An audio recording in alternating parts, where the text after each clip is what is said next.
Hi అందరికీ. ఈరోజు మా అమ్మ అయితే బతుకమ్మ అయితే పేర్చింది. దానికి కావాల్సిన పూలైతే ఈరోజు పొద్దునైతే మేమైతే వచ్చేటప్పుడు తెచ్చుకున్నాము.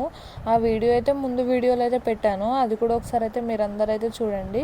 ఈరోజు అమ్మ బతుకమ్మ అయితే పేరుస్తుంది. ముందుగా ఒక ప్లేట్ అయితే తీసుకోవాలి, అందులో గుమ్మడాకులు అయితే వేసుకోవాలి, ఆ తర్వాత ముగ్గు అయితే వేసుకోవాలి, ఆ తర్వాత బతుకమ్మ స్టార్ట్ చేయడం అయితే చేయాలి.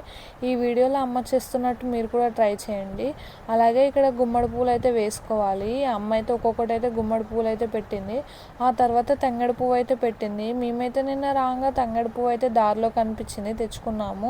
తంగెడు పువ్వు వల్ల బతుకమ్మ అయితే చాలా బాగుంటుంది, పెరవడం కూడా చాలా ఈజీయే. తంగెడు పువ్వు పెట్టిన తర్వాత మేమైతే ఇంకా వేరే రకాల పూలు అయితే పెట్టాము. ఇక్కడ తెల్ల పూలు అయితే పెట్టాము. ఈ వీడియోలు మీరు అందరు చూస్తున్నారు కానీ ఛానల్ని సబ్స్క్రైబ్ చేయట్లేదు. మీరందరూ ఈ వీడియో చూసాక వెంటనే ఛానల్ని సబ్స్క్రైబ్ చేయండి. అలాగే బతుకమ్మకి నైవేద్యం కుడుములు అయితే పెట్టింది. ఈ వీడియో చూసాక లైక్ చేయండి.